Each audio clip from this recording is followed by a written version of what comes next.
Bueno, ya habituados, ¿verdad?, a ingresar en este espacio virtual, en esta comunidad al aire, ¿verdad?, de meditación y de reflexión.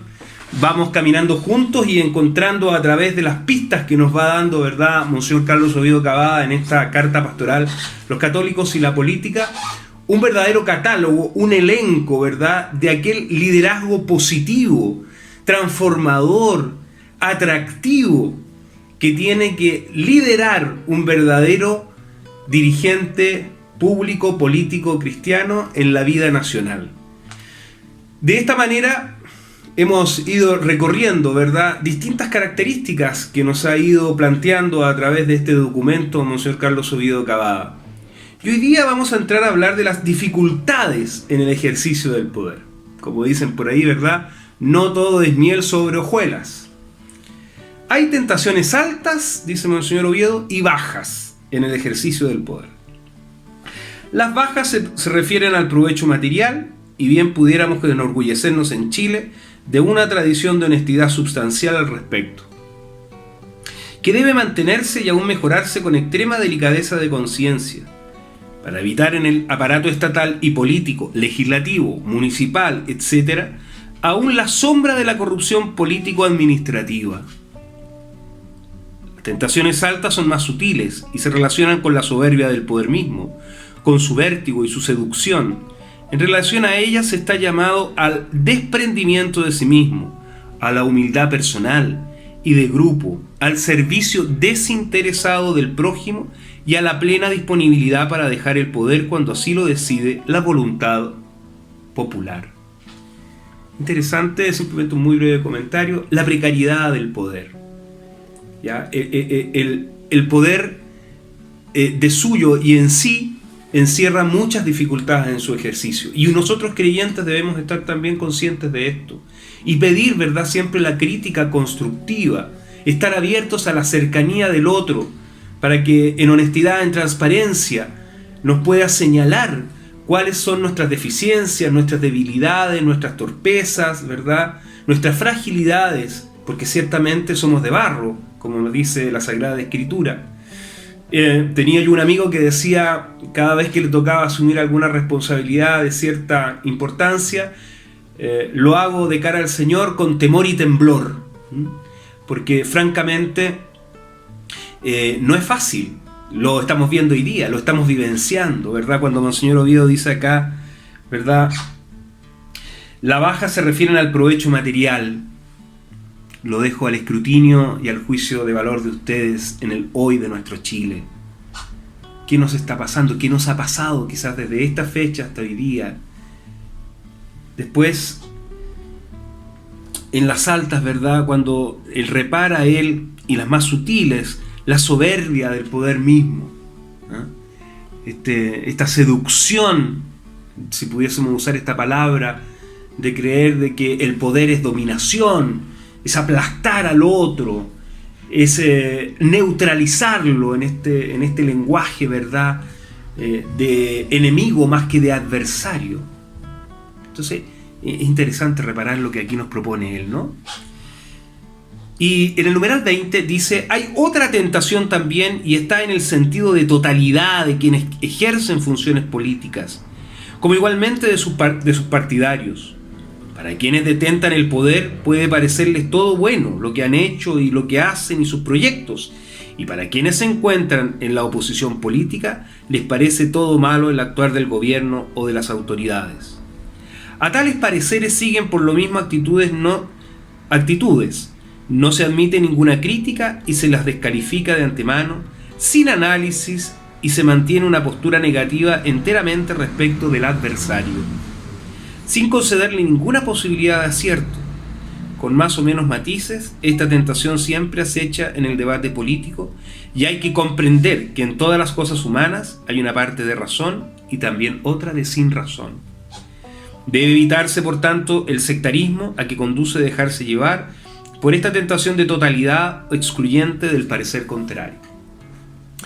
Esta tentación, si lo pudiésemos encerrar, ¿verdad?, en una sola palabra, de totalitarismo, es decir, todo lo que hace el otro es malo, todo lo que hizo el gobierno anterior es malo, por lo tanto todo lo que nosotros vamos a realizar ahora es bueno. ¿Mm? Y así entramos, ¿verdad?, en un sinfín de descalificaciones que se transforman finalmente en un diálogo de sordos que no permite avanzar en lo sustantivo ni en beneficiar a la inmensa mayoría de la ciudadanía. En el segundo apartado ingresa a tratar dos temas claves: iglesia y política. Numeral 21. La iglesia no puede considerarse sin más ajena a la política. Esta afirmación es muy interesante de Monseñor Oviedo. Pudiese parecer ciertamente a esta altura quizás un poco polémica. Pero ¿de qué política está hablando Monseñor Oviedo? De la gran política. De la política de Estado, de altura, de nivel, ¿verdad?, que refiere en el debate, ¿verdad?, que refiere en la acción pública una visión, ¿verdad?, amplia, generosa. No aquella menuda, no aquella que cae en la caricatura, no, la gran política. La política, ¿verdad?, como la practicaban los grecolatinos, los grandes pensadores, filósofos griegos y romanos. De su misión dice Juan Pablo II, comillas, que aun siendo de carácter religioso y no social o político, no puede menos de considerar al hombre en la integridad de su ser. Esto ustedes lo van a encontrar en un discurso que dio San Juan Pablo II en Puebla, México, en la tercera conferencia del Episcopado Latinoamericano, en su numeral 2, donde dice textualmente, y Monseñor Oviedo lo refrenda aquí al pie de página: la misión que Cristo confió a su iglesia no es de orden político, económico o social. El fin que le asignó es de orden religioso. Pero, precisamente de esta misma misión religiosa derivan tareas, luces y energías que pueden servir para establecer y consolidar la comunidad humana según la ley divina. Más aún, donde sea necesario, según las circunstancias de tiempo y de lugar, la misión de la Iglesia puede crear, mejor dicho, debe crear obras al servicio de todos, particularmente de los necesitados, como son, por ejemplo, las obras de misericordia u otras semejantes. Y esto, a su vez, lo trae su Santidad San Juan Pablo II de Gaudium et Spes en el numeral 42. Continuamos. Por repetir en forma sintética la doctrina clásica, a la Iglesia jerárquica incumbe lo político en su núcleo moral, y no incumbe lo político partidista en cuanto opinable, o como suele decirse, contingente, que es tarea de los laicos como ciudadanos por derecho propio. Qué interesante esto que dice Monseñor Oviedo. En estos días hemos visto 12 preciosos documentos y cartas pastorales que no me resisto a compartir con ustedes y ojalá también las puedan consultar. Una de Monseñor Juan Ignacio González, obispo de San Bernardo, y la otra de Monseñor Fernando Chomalí, que justamente encarnan este espíritu que dice Monseñor Oviedo. Es decir, el pastor está llamado a enseñar, a gobernar y a santificar a su pueblo, ¿verdad?, también en estos temas morales, coyunturales, profundos, y que van a tener una gran incidencia en la marcha de la comunidad política y religiosa. Por eso se valora grandemente cuando el pastor de una diócesis, ¿verdad?, se pronuncia en este espíritu, ¿verdad?, de generar una reflexión y un ánimo de ir más allá, sin caer, obviamente, tal como dice aquí Monseñor Oviedo, en lo que incumbe a la política partidista en cuanto opinable o, como suele decirse, contingente. Seguimos. Numeral 22. Tras afirmar el derecho y el deber de juzgar sobre lo social y lo económico, Pío XI precisa que la Iglesia posee una autoridad, comillas, no ciertamente en materias técnicas, para las cuales no cuenta con los medios adecuados, ni es su cometido, sino en todas aquellas que se refieren a la moral. Esto está en Pío XI, 40º anno, documento pontificio numeral 41. En la práctica no siempre es fácil distinguir cuál es, en cada caso, la extensión del núcleo moral de las cuestiones económicas, sociales, políticas, y dónde comienzan sus dimensiones técnicas, y por tanto opinables. Justamente por eso la jerarquía eclesiástica extrema su cuidado por no transgredir esa delicada frontera Y los seglares no deben pedirle soluciones hechas, sino solo principios orientadores de carácter estrictamente doctrinal, a los que por otra parte deben obediencia. Qué interesante, en el hoy de nuestro Chile esto, ¿no? Podemos nosotros como seglares, como laicos, pedir de nuestros pastores, tal como dice aquí Monseñor Oviedo, una orientación, principios orientadores, los denomina él, de carácter estrictamente doctrinal. Es decir, como yo como creyente tengo un GPS, ¿verdad? Por decirlo de alguna manera, un GPS desde la doctrina, desde el magisterio, desde el evangelio, para encontrar esa dirección fina que me permita realmente acertar con un voto y una opinión ciudadana que no transgreda el núcleo de nuestra fe, ¿verdad? Qué grato ha sido una vez más, se nos ha pasado el tiempo muy rápido en esta cápsula, ¿verdad?, en que reflexionamos sobre esta carta pastoral, los católicos y la política.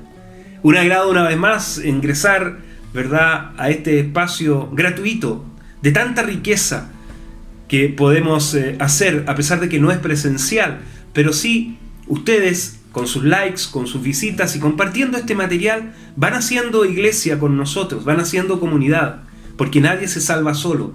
Y hay una sed tan rica y tan profunda de realmente serle fiel al Señor en el magisterio y en la enseñanza también de su iglesia. Por algo, el Concilio Vaticano II, en Lumen Gentium, señala que los obispos son los sucesores de los apóstoles. Fíjense qué afirmación más hermosa y más profunda.